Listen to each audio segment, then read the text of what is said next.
What's up, everybody? I am Jimmy from SimplyVisible. How you guys doing today? Let's get into that intro.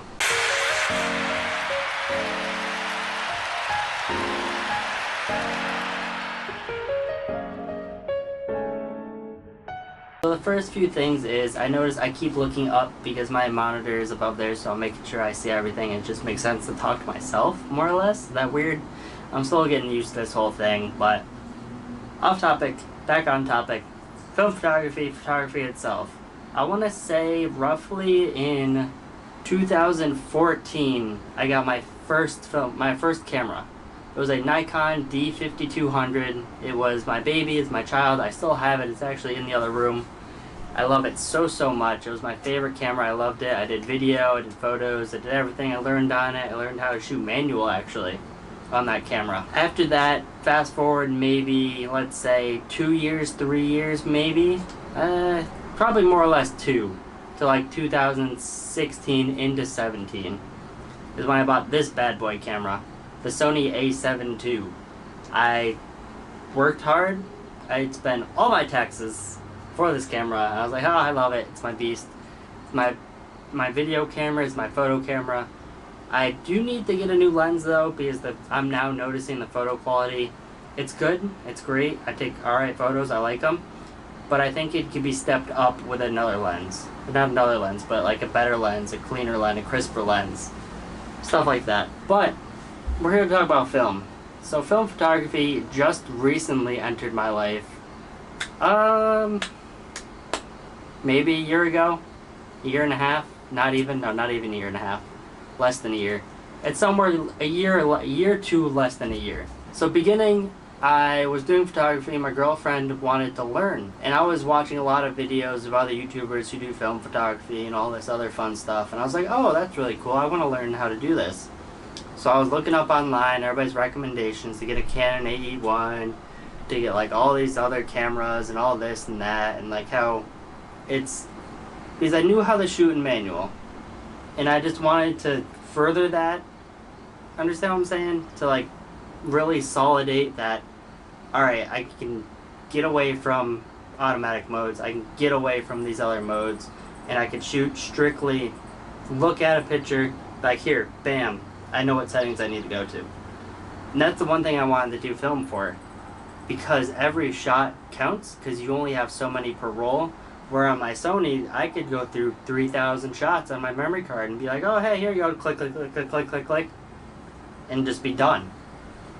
Well, with film, you have to sit back, you gotta think, you gotta look before you do your shots, you gotta see these things. Unless you're doing street photography, and then you just sort of go and like, you do look and you do wait and you do see. But for me personally, my favorite street shots are like shots of people just walking by, like you go, bam, you're done. You get that 1 second. So let's talk about my current camera and current setup and what I'm doing.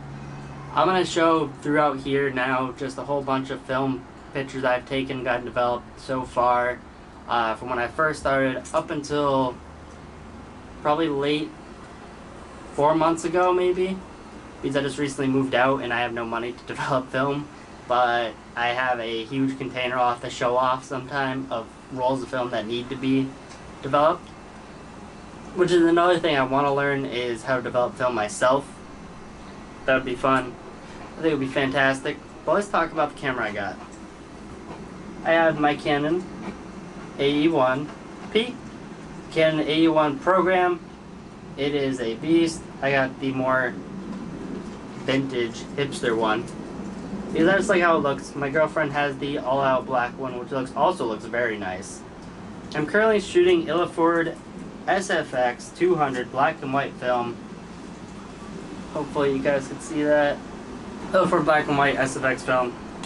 To me, it almost has that infrared look to it, where the whites are super white, the darks are super dark, which is also why I have a red filter on. See if we can do this. Will this work? Let me see, what's the width of this? 50, I can't tell. Will it fit? Aha, we're all red. Ah, we're all red. See, red filter. The red brings out, I don't want to say this wrong, I think it brings out the contrast of everything a lot more. That's just what the photos look like. So I looked up photos with and without the red filter. I personally like all the photos that I saw with the red filter on, so that's why I have it on, all that fun stuff. It's funny how I was talking about earlier, I was getting away from shooting like with auto.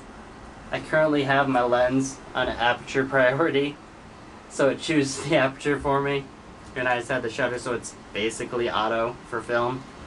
Well, I could have went all the way in program mode, and then literally it does all the choices for you. But hey, that's something. I'm learning. I'm getting there. What's next on the film budget life of shooting film and all that stuff? I'm currently in a phase where I want to try new films. I was doing a lot of the cheap Fuji color film that you see in stores still all the time. I recently just bought a bulk of expired film. This next film that I'm going to show you is not expired in any means, but I've been so excited to shoot it. It is the Cine Still 50 ISO film. I cannot wait to shoot this. My friends are coming up in about a month and a half, and I think I'm going to shoot this roll when they come up, because we're going to be going out to Boston and just hanging out and doing that stuff, and I think I'm going to save this roll for that trip. That'd be super cool. But I think that's it. Just talking about a few things, a whole bunch of pictures you've seen that I've taken on my film journey. If you like these videos, make sure to leave a like, comment, subscribe. Have a good day, guys. Take it easy. Peace.